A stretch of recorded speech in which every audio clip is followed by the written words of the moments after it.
greetings all and a happy Father's Day to those celebrating, my sympathies to those who wish they could. My email inbox has been inundated these last few weeks, specifically with emails from companies offering to let me opt out of their Father's Day emails. Some have explained that they have in mind people who may be sensitive because their fathers have died, but only one out of the multitude of companies that I personally received such emails from did the same on Mother's Day. All kinds of subjects may trigger people, but only men seem so easy to erase. My message today is that we erase fathers at our peril. I grew up biological fatherless, and I suffered, but I was not without male role models to nurture and inspire me, which is why I was so struck when I opened a book last week and found an aphorism by Nietzsche reading, "Anyone who does not have a good father must acquire one." Children raised without fathers are disadvantaged. They're more likely to live in poverty, more likely to experience difficulties in school, less socially mobile and less likely to escape poverty, more likely to have behavioural problems, more likely to engage in criminal behaviour, more likely to experience substance misuse and addiction, have difficulty self-regulating and have decreased self-respect, more likely to have or cause teen pregnancy, and have an increased risk of psychiatric disease and to attempt suicide. There is truly no replacement for a good involved father, so we need to do all that we can to promote fatherhood. But we're not all going to be lucky enough to have a good involved father, and even for those that are, the more's the merrier, so strong and healthy alternative male role models are really important. In The Boy Crisis, Warren Farrell and John Gray discuss the reciprocal benefits of men mentoring boys. They talk about the beneficial impact on skills like literacy, but emphasize that, quote, "The benefit to boys' skill development is less important than the benefit in character development," end quote, and share results from a Boy Scouts of America study that found that the more time kids spend in scouting, the better outcomes in character development, with boys becoming more cheerful, helpful, obedient, kind, helpful, hopeful, and trustworthy. Under my most life-changing camping experience, the rewards for all involved are explored. I'll read from that now. Some of the most enriching experiences of my first 30 years of life involved being a leader for the Boy Scouts and Boys Clubs, a counsellor for the Y, and founder of the Liberation Camp in Row, Massachusetts, where we did role reversal exercises that helped both older and younger campers and men and women walk a mile in each other's moccasins. My most life-changing camping experience, one that may have planted the first seeds for this book, was as a counsellor with the Y in Ridgewood, New Jersey. One of my summer campers was a boy. I'll call him Nathan. Nathan had no social skills and lower than average IQ. Within a day, Nathan had alienated all 7 of his cabin mates who pleaded with me to do something about him. So I did. Sort of. I did something about the other 7 campers. On our second night, I found a special assignment as an excuse to get Nathan out of the cabin for about an hour each evening. During that first absence, I convened with the other campers and after empathizing with their complaints, asked them to guess whether Nathan was happy. The very question, asking about Nathan's happiness, took them by surprise. Yet everyone concurred that he must be miserable. I asked, "If you could all do something this week as a team to make him happier than he had ever been, would you do it?" Every boy said, "Sure."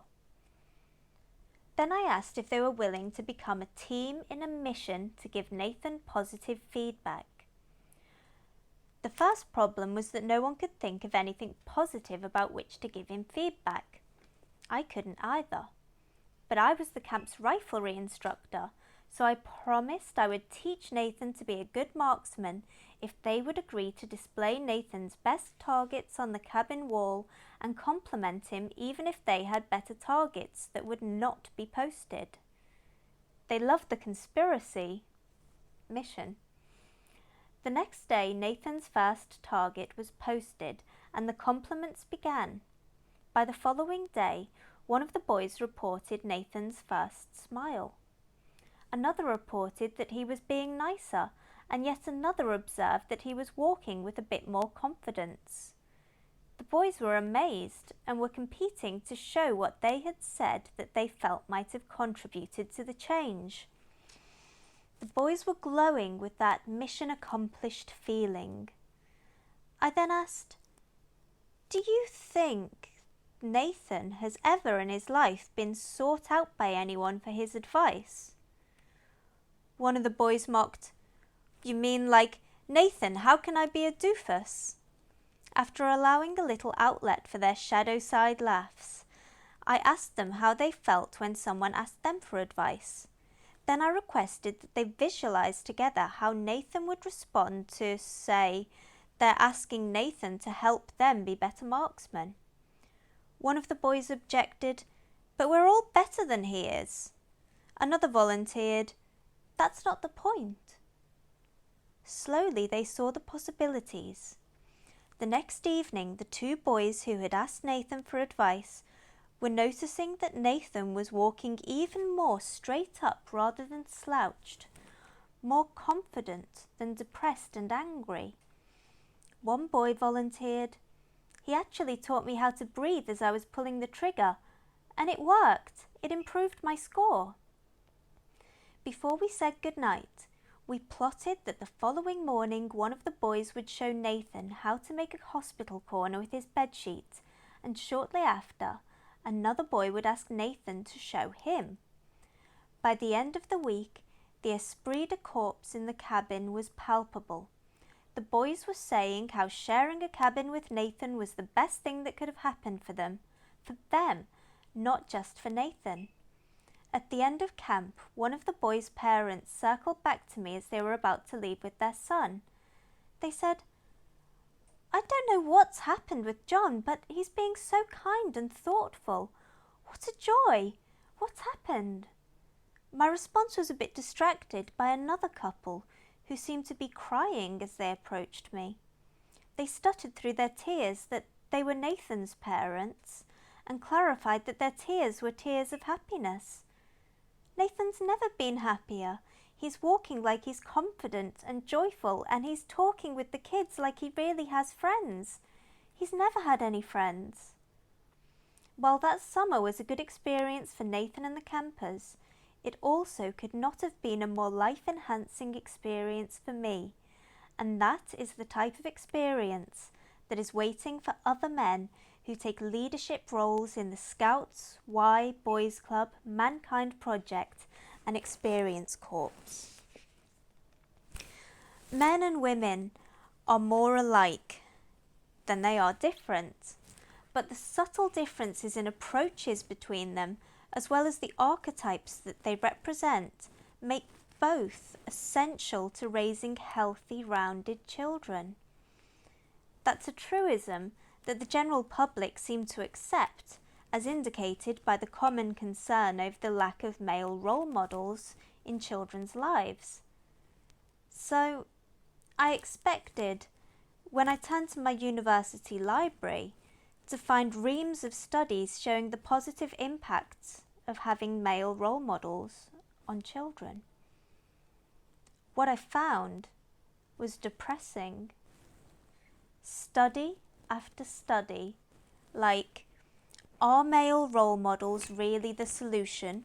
which argues that it is evident that the prevailing and dominant assumption that male role models will have a positive impact on boys and young men has rarely been subjected to substantial critical scrutiny, and that the notion of identifying male role models as the solution to young men's troubles is not necessarily helpful, end quote.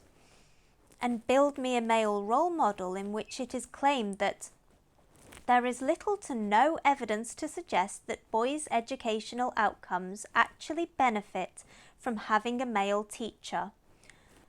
Ludovc, in fact, suggests that the reverse is possibly true, end quote.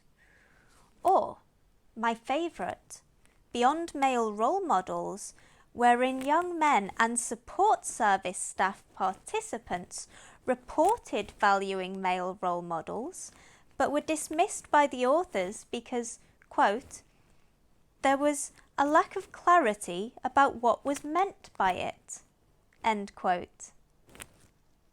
What was meant by male role models?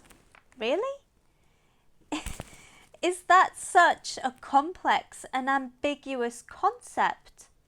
And if so, why is the concept of strong female influences so simple and clear that the authors simply accept that as being a positive thing for young men?